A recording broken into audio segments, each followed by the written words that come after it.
Hello and welcome to the Thursday show here on Our Game with myself, Shane Stapleton, joined by Fintan O'Toole of the 42. Fintan, how are things with you? All good, Saints, and yourself? I'm flying it. So just for everyone out there, the first 10 or 15 minutes will be free, and after that go to patreon.com/OurGame and you'll see the rest of the show there. We've so much to talk about. And Fintan, I think that the first one to talk about is an article that your colleague Maurice Brosnan did in terms of like the club championships. Who's using the summer and who's not using the summer? Who's using it for a league? Who's deciding?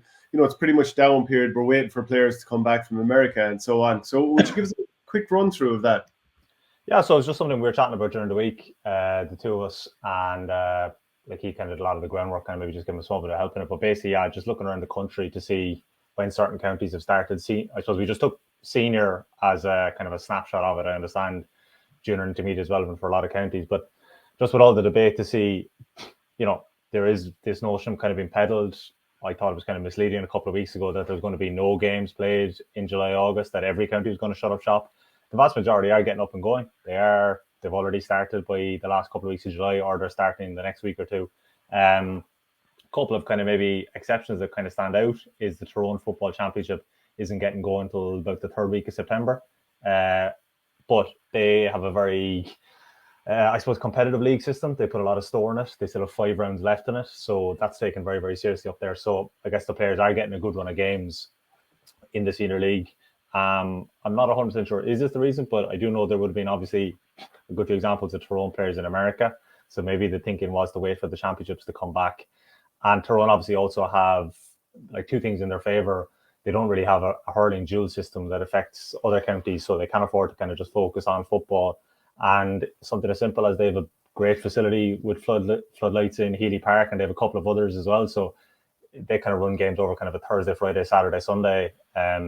Even with evenings drawing in and that, they're able to kind of get the games run off.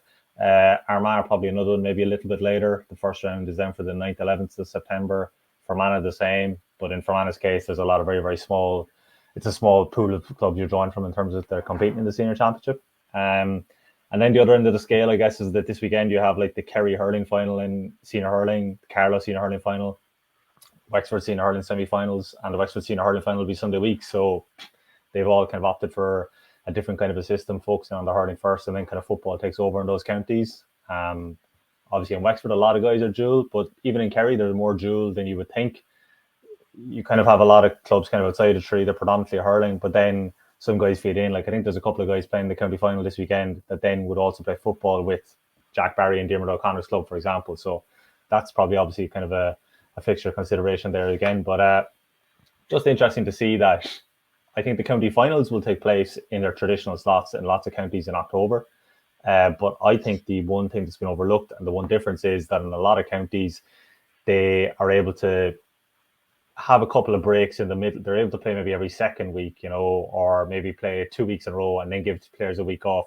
That it's not like situations like you would have seen obviously in your own county, native county Tipperary, particularly I think in 2014 when they got the All-Ireland final and maybe 16. It was run off like a blitz afterwards. There was definitely instances, I'm pretty sure, correct me if I'm wrong, but some county championship games had to be played midweek because they were under so much pressure time-wise.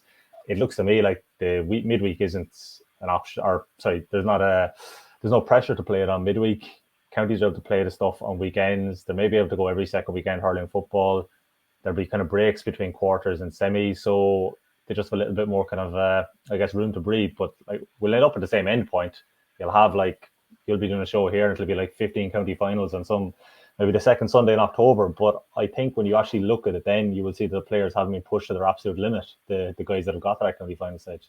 Yeah, I was just interviewing TJ Reid earlier, and people can check that out on the channel. But think of the year he's had. He was obviously playing the All-Ireland Club Championship, got all the way to the final, then straight back in with Kilkenny after an injury, and then straight away they're back out with Ballyhale again. Now, he didn't play against Clara last weekend, but they're now up for round 2 again this coming weekend. So you're talking about Tyrone, where they were gone a good while ago. They're not playing the really big stuff, and I know the league is taken seriously, but the huge wait they have, well, maybe 3 months before those players go from playing intercounty into club championship. And then the other end of the spectrum is Kilkenny. They're straight back out again. Limerick were out last weekend. David Clifford and Paddy played with the club, Fossa, a week after being out of the championship. So it's just all over the place. And like last year, Ballygunner won the All-Ireland, but didn't they have to wait a huge amount of days before they played club championship against another team that had been out a couple of weeks beforehand? You've mentioned like the winner of Causeway and Ballyduff in the Kerry All-Ireland, the Kerry final.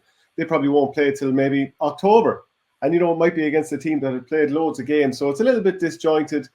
Still, do you think it's better than the way it used to be? And this situation will probably keep evolving, won't it? Yeah, I think you're right in saying it's a bit disjointed, but that comes from the fact that you have 32 separate republics. You have 32 county boards. They all choose different things. Like Wexford and Waterford have decided to play all hurling first and then the football in a row. We look at two counties, obviously we're very familiar with Cork and Tip. They're going every second weekend hurling and football. So that's just the way the different counties employed systems. One I forgot to mention actually is Mayo aren't starting until September. Again, they've just let it breathe a little bit. Probably a bit unusual in the sense that they were, for them, finished relatively early. The last weekend of June, wasn't it? The quarterfinals. So we have about 2 months. Obviously, you could probably touch on it. The news vacuum has been fairly filled with these Galactical management team setups that have been kind of into the race. So there's definitely no sense of them kind of disappearing from the news cycle anyway, But I think it is an improvement, personally.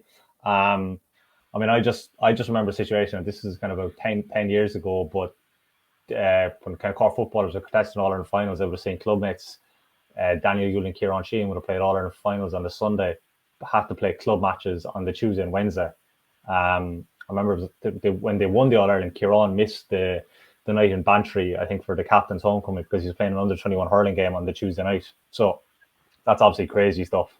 In the Clifford situation last weekend, they were out 7 days after, but I think they actually requested that. I think there was some reason they wanted to have this weekend free. And I think it suited Rat Moore as well as Shane Ryan and Paul Murphy. But in general, I think 2 weeks is kind of enough. It was interesting to listen to James O'Donoghue on his podcast last week, and he was kind of saying basically when you win an All Ireland, he goes after you get to about the second week, he goes, you're sick of it. He goes, it's a brilliant first week, but he goes, you're actually looking forward to maybe the following, maybe 10 days after, just getting back club training, and you actually want the game. You don't want to keep visiting every parish in the county and being raised aloft in every pub and that, So I think, I don't know what you're hearing, but I think county players are kind of glad, have their couple of weeks break, then they're looking forward to get back into the club action. I think it'll continue to evolve. I'm not sure is the system perfect. I'm not sure should replays be done away with completely. I think maybe there is an argument for that. Maybe we could put the All-Irelands back a week or two, but I ultimately think the old system, it was just too drawn out, When I think about it, the old, we're going into August now. August was the thing. Every Sunday was an All-Ireland semi-final. That was it. There was nothing else on that weekend. I think everyone's in broad agreement. The All-Ireland semi-finals being played as a kind of a weekend, particularly in hurling. I think it's really caught the imagination. It has a kind of a Saturday night, Sunday afternoon game. I think that's been a positive thing. So I think I think it'll go back a small bit. But one of the things I think, Shane, at the root of all this is ultimately the fault isn't actually the split season. The fault is the football championship structure.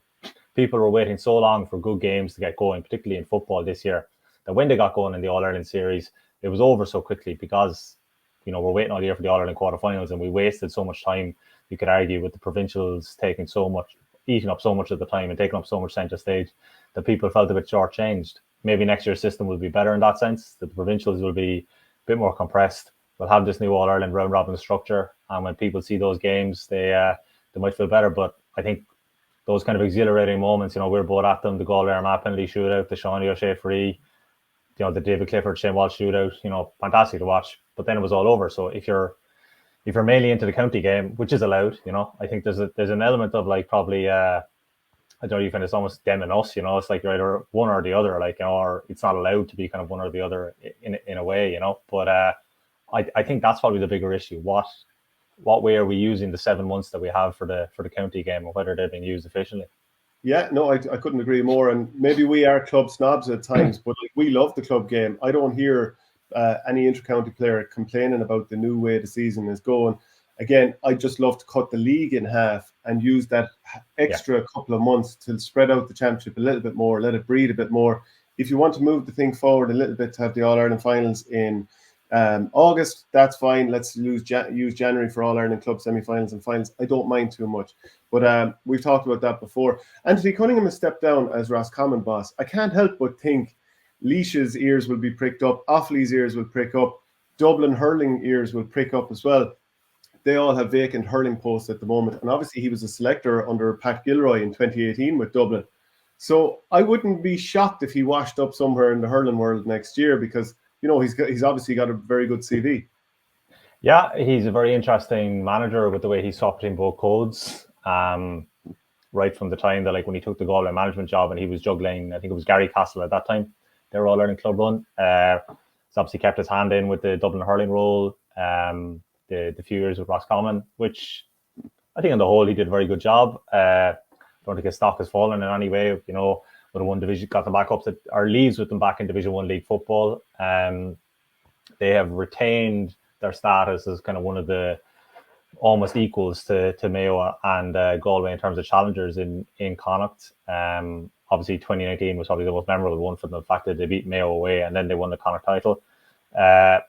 Probably, 2 COVID campaigns, probably one of those managers that will look back with a bit of regret, thinks what he could have done with maybe kind of a fuller run at it over those 2 seasons.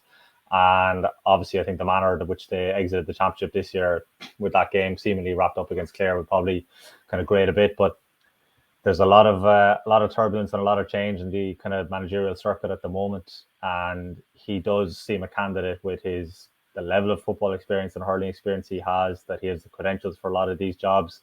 And crucially, probably one of these things, kind of geographically, he's situated well. Like, he's kind of based, as far as I know, still around Athlone. So you'd have to think that's accessible for a lot of counties if they were going to pursue him. Maybe he'll want to break from it. Don't know what his kind of personal ambitions and kind of plans in the immediate short term are, but the fact that there are kind of so many vacancies, I think it's inevitable that he is going to be linked with a good feeling. Yeah, and I wonder with the Roscommon job, with one of the 4 candidates that's been interviewed for Mayo, Kevin McStay, Ray Dempsey, Mike Solan and Declan Shaw, will any of them wash up there? You wouldn't know. We'll start getting into the club talk now. There's so much going on across the counties. You've already outlined the championships aren't going to start for a number of weeks in plenty of places, but we'll start off with a couple of county finals that are coming this weekend. We'll move on to then what's happening in the Wexford Championships, Tip, Cork, Kilkenny, so on. Dublin football is starting, Galway football is starting. There's a huge amount going on. But starting off in Kerry, Causeway against Ballyduff. This is Causeway, they were champions 2019, Ballyduff 2017. Obviously, Kilmoyley went on to win the last 2 and had a huge All-Ireland club run then. But I'd be sort of favouring Ballyduff here, just the Pádraig and Mikey Boyle, how they played with Kerry this year. I'd be sort of leaning in that direction. Yeah, they probably, on that kind of basis, they would maybe be kind of tipped that way. But like, in fairness, Causeway, like, they've, aside from winning in 2019, they were in the final in 2020 on Last Kilmiley by a point. They have a few guys that have been involved in Kerry at various levels, so it's not like they're going to lack experience there. But I think it's a huge occasion, the fact that it's getting the live TV coverage on TG Cahir. I think it was kind of widely recognised that the Joe McDonagh Cup final this year was extremely entertaining. The Kerry involved in against Antrim, especially considering, from the neutral point of view, the Leinster final that followed it wasn't exactly the most gripping spectacle, So I think it's kind of another kind of a step up in that sense. And little things like also their game against Offaly in the Joe McDonagh was unbelievable. Exactly, hugely high score. Yeah. And look, all those little things, the fact that Kilmiley were in Croke Park, February, it's just getting a little bit of profile. I think TG Cahir did the Carlow final, was it last year or the year before as well? So, I mean, you have to really commend them, the fact that, look, maybe they don't have as many options now at the moment, but the fact that they do kind of spread their wings a little bit and kind of go in a different direction is kind of good to see. And it's probably good, that they have a good pairing, in the sense that 2 sides that the Kilmiley team were going for the 3 in a row, but the fact that Causeway beat them after extra time in the semi-final.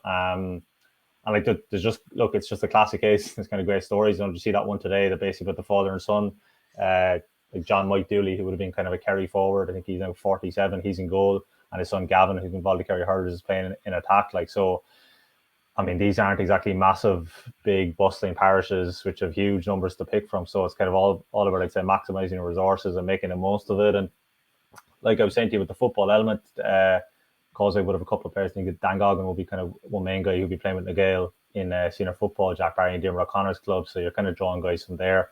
Ballyduff will be a club that will kind of play both. I think they actually have to start their football campaign midweek next week, which is probably a bit tougher than the fact that no matter win or lose on Sunday, that they're back out within 3 days. But and I suppose the other thing about this is touching on what you were saying earlier about the Ballygunner thing, that this is something similar. Whichever one of them wins, will go forward to represent Kerry in the Munster Intermediate, but it's going to be a pretty long wait until they get around to that, when the other counties are wrapped up their business and the provincial action is starting. Yeah, so we're just going to move over to patreon.com/OurGame now. First off, we're going to talk about the Carlow final, then we're moving into the Wexford one. So join us there at patreon.com/OurGame. For more exclusive content, go to patreon.com/OurGame.